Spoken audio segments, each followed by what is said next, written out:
नमस्कार विद्यार्थी मित्रांनो, अनिल नरवाडी सर या यूट्यूब चॅनलवर तुमचं स्वागत। आज आपण नवीन सेशनला सुरुवात करू।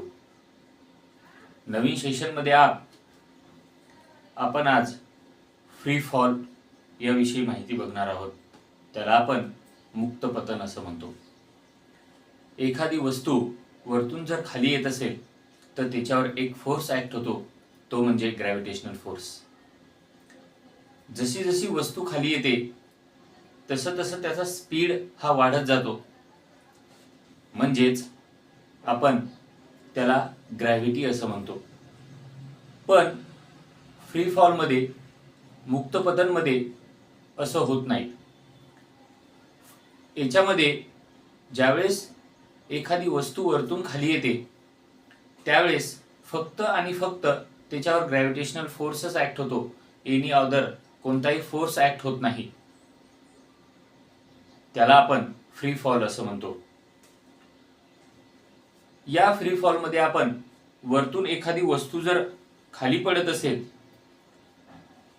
तर त्या वस्तूमधली गतिज ऊर्जा आणि स्थितीज ऊर्जा, आपण त्याला कायनेटिक एनर्जी आणि पोटेन्शियल एनर्जी, वेगवेगळ्या पॉइंटला ही जी काही टोटल एनर्जी आहे ही टोटल एनर्जी आपण काढणार आहोत।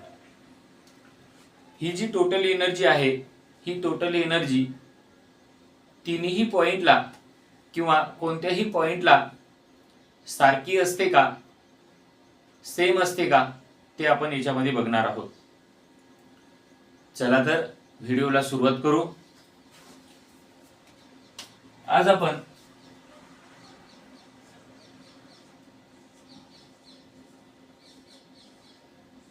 फ्री फॉल याविषयी माहिती बघणार आहोत।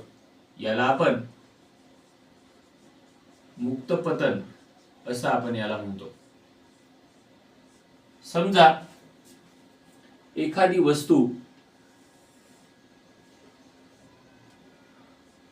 वस्तू वरतून खाली ज्यावेळेस पडते त्यावेळेस या सर्वांना एक हाईट असते आणि हा पॉइंट समजा ए, हा पॉइंट बी आणि हा पॉइंट सी, तिन्ही वस्तूची टोटल एनर्जी आपण बघणार आहोत। ज्यावेळेस वस्तू ए पासून बी पर्यंत येते त्यावेळेस ती एक्स अंतर काढते आपण असं म्हणू, आणि ज्यावेळेस ती बी पर्यंत येते त्यावेळेस जर आपल्याला ही हाईट काढायची असेल तर आपल्याला ही जी पूर्ण हाईट आहे याच्यामधून आपल्याला एक्स मायनस करावं लागेल, म्हणजे आपल्याला एच मायनस एक्स ही हाईट आपल्याला इथे टाकावं लागेल। आता जर आपण बघितलं तर याच्यामध्ये आपण कायनेटिक एनर्जी आपल्याला माहिती आहे, kinetic energy is equal to 1/2 mv² असतं आणि पोटेन्शियल एनर्जी ही mgh ही असते। आणि टोटल एनर्जी जर आपण धरली तर total energy is equal to kinetic energy plus potential energy असते।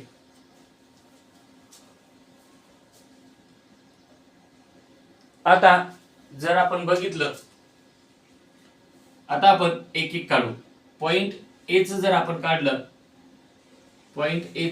काढलं तर जर आपल्याला kinetic energy is equal to 1/2 mv², आता m म्हणजे मास आणि v म्हणजे काय असते, व्हेलॉसिटी असते। आता याच्यामध्ये जर तुम्ही बघितलं तर इथं व्हेलॉसिटी जी आहे ती व्हेलॉसिटी 0 आहे, म्हणजे अजून वरतून बॉल जो आहे किंवा वरतून एखादी ऑब्जेक्ट जी आहे ती ऑब्जेक्ट अजून खाली आलेली नाही, ती स्थिर पोझिशनला आहे, म्हणजे व्हेलॉसिटी 0। म्हणजे kinetic energy is equal to 1/2 m into 0, म्हणजेच कायनेटिक एनर्जी ही टोटल काय झाली, कायनेटिक एनर्जी ही टोटल झाली 0। कायनेटिक एनर्जी काय झाली, ही झाली टोटल 0। आता काढायची potential energy. Potential energy is equal to mgh, म्हणजे इथं ज्यावेळेस वस्तू असेल त्यावेळेस तिला मास असेल, ग्रॅव्हिटी तिला खाली खेचत असेल आणि ही पूर्ण काय असेल, हाईट असेल, म्हणजे पोटेन्शियल एनर्जी काय झाली mgh, म्हणजे तुमची टोटल एनर्जी झाली kinetic energy plus potential energy.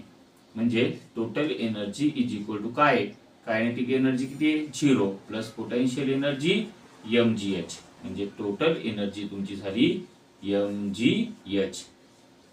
कोणत्याची, तर पॉइंट ए ची. पॉइंट ए ची. हे एवढं लिहून घ्या. आपण नंतर जे बी आहे ते बी आपण बघणार आहोत.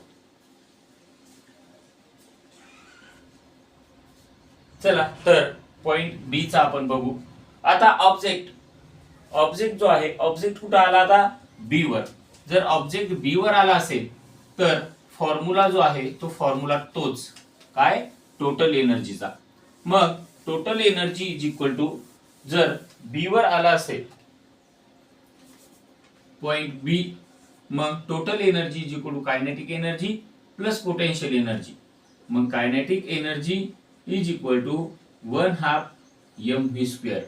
मग बी पॉइंट वर आला म्हणून आपण इथं बी लिहू. पहिल्यांदा आपल्याला व्हीबी ची व्हॅल्यू काढावी लागेल. म्हणजे व्हीबी इज इक्वल टू, जर आपल्याला व्ही ची जर व्हॅल्यू काढायची असेल तर आपल्याला काय करावं लागेल, तर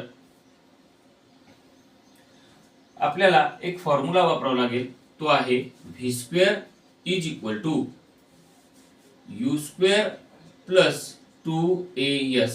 कारण बॉल वरतून खाली येतोय म्हणजे ग्रॅव्हिटी त्याला जर खेचत असेल तर न्यूटनच्या कितव्या नियमानुसार, तिसऱ्या. म्हणून इक्वेशन जे आहे हे इक्वेशन आपण कितवा वापरतोय, तिसरं. v² is equal to u² plus 2as. आता बॉल जो आहे तो ए पासून बी पर्यंत आलाय म्हणजे त्यानं x अंतर पार केलंय. म्हणजेच इथं जी आहे इनिशियल वेलोसिटी तुमची 0 येईल, त्यानंतर s is equal to x येईल आणि त्यानंतर तुमची जी ग्रॅव्हिटी आहे म्हणजे ऍक्सेलरेशन ड्यू टू काय येईल, ग्रॅव्हिटी येईल. मग टाका v² is equal to u² किती आहे 0 आणि 2 ऍक्सेलरेशन ड्यू टू ग्रॅव्हिटी आणि s इज इक्वल टू काय x. म्हणजेच इथे येईल v² is equal to 2gx. v² किती येईल 2gx. या ठिकाणी 2gx. आता ही व्हॅल्यू टाकायची याच्यामध्ये, या v मध्ये ही व्हॅल्यू टाकायची. म्हणजेच kinetic energy is equal to 1/2 m आणि याच्या जागी टाकायचं 2gx. आता याच्यामध्ये 2 काय झालं, कॅन्सल. म्हणजे कायनेटिक एनर्जी किती आली, तर mgx. कायनेटिक एनर्जी आली mgx. आता काय काढायचं, पोटेन्शियल एनर्जी. पोटेन्शियल एनर्जी काय, mgh. आणि बॉल कुठं आलाय, बी पर्यंत आलाय. मग जर बी पर्यंत आला असेल तर x काय झालं, x काढून गेलं. म्हणजे या h च्या ठिकाणी काय येणार, h is equal to h minus x. आता मग potential energy is equal to mg आणि या h च्या ठिकाणी काय येईल, h मायनस x. म्हणजे potential energy is equal to mgh minus mgx. हे झालं पोटेन्शियल एनर्जी. आता ही पोटेन्शियल एनर्जी कशात टाकायची, तर या टोटल एनर्जी मध्ये. म्हणजे total energy is equal to kinetic energy plus potential energy. आता जर आपण बघितलं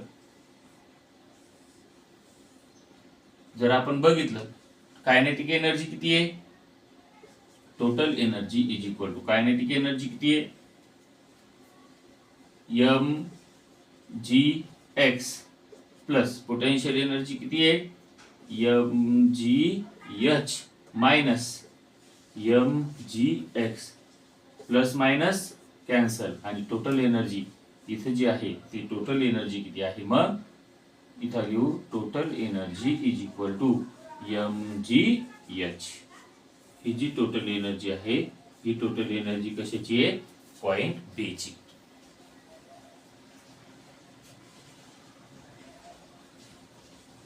आपण हे इथं दिसत नसेल तर आपण इथं लिहू. म्हणजे टोटल एनर्जी जी आहे पूर्ण ही काय आहे mgh. कोणत्या याची, तर पॉइंट बी ची. पॉइंट बी ची.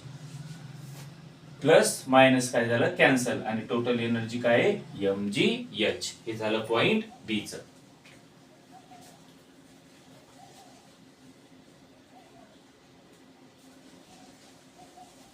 चला आता पॉइंट सी बघू. आता पॉइंट सी बघू. फॉर्म्युला जो आहे तो फॉर्म्युला तोच, total energy is equal to kinetic energy plus potential energy. पहिले आपण कायनेटिक एनर्जी काढू आणि नंतर पोटेन्शियल एनर्जी काढू. आता बघा, आता कायनेटिक एनर्जी हे point C, kinetic energy is equal to 1/2 mv square. आता आपण जर बघितलं तर जी कायनेटिक एनर्जी आहे, इनिशियल वेलोसिटी किती आहे 0. मग इनिशियल वेलोसिटी 0 आहे. पॉइंट बी पासून कुठे येतोय आता, पॉइंट बी पासून सी पर्यंत येतोय. मग पॉइंट बी पासून जर सी पर्यंत येत असेल तर आपल्याला काय वापरावं लागेल एच. म्हणजेच जर आपल्याला व्ही काढायचं असेल, V C square is equal to U square plus 2as. मग या एच्या ठिकाणी, या एच्या ठिकाणी आपल्याला u is equal to 0, s is equal to पूर्ण एच आपल्याला वापरावं लागेल, कारण पूर्ण त्यांनी काय केलं डिस्टन्स कव्हर केलं आणि ऍक्सेलरेशन ड्यू टू काय वापरावं लागेल ग्रॅव्हिटी. म्हणजेच V C square is equal to 0 plus 2 एच्या ठिकाणी g आणि या s च्या ठिकाणी h. म्हणजेच इथे येईल V C square is equal to 2gh, येईल 2gh. आता ही जी व्हॅल्यू आहे ही टाकायच्या. Kinetic energy is equal to काय आहे तर 1/2 m आणि या v च्या जागेवर हे टाका 2gh. 2 कॅन्सल आणि कायनेटिक एनर्जी इथे किती आली mgh. Kinetic energy mgh. आता काय काढायचं potential energy. Potential energy is equal to mgh आणि हाईट पूर्ण केली म्हणून h इज इक्वल टू काय येईल 0. मग potential energy is equal to mg आणि इथे काय येईल 0. म्हणजे पोटेन्शियल एनर्जी काय येईल 0. आणि इथं टोटल एनर्जी जर आपण पकडली तर total energy is equal to kinetic energy plus potential energy, plus potential energy. मग total energy is equal to kinetic energy किती आहे mgh प्लस पोटेन्शियल एनर्जी 0. म्हणजेच टोटल एनर्जी काय येईल तर total energy is equal to mgh. हे झालं point, हे झालं पॉइंट सी, हे झालं पॉइंट सी. अशा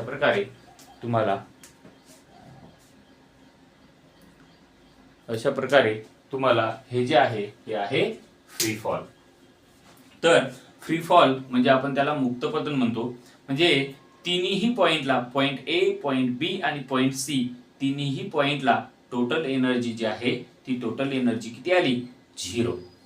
टोटल एनर्जी जी आहे ती किती आली तर mgh आली. सॉरी, टोटल एनर्जी किती आली mgh. पॉइंट ए, पॉइंट बी आणि पॉइंट सी, तिन्ही पॉइंटला टोटल एनर्जी ही किती आली mgh. अशा प्रकारे हे फ्री फॉल आहे. आणि फ्री फॉल वर फक्त आणि फक्त ग्रॅव्हिटेशनल फोर्सच ऍक्ट होतो. म्हणजे जर एखादा लोखंडी गोळा आणि एखादं मोरपंख जर आपण त्या व्हॅक्यूम मध्ये जर आपण खाली टाकलं तर ते दोन्हीही, मोरपंख आणि तो लोखंडी गोळा, हे दोन्हीही काय येतात सेम खाली येतात. यालाच आपण म्हणतो free fall. Only and only gravitational force act on it, त्याला आपण फ्री फॉल असं म्हणतो. तर व्हिडिओ आवडला असेल तर व्हिडिओला लाईक करा आणि शेअर करा. थँक्यू, धन्यवाद.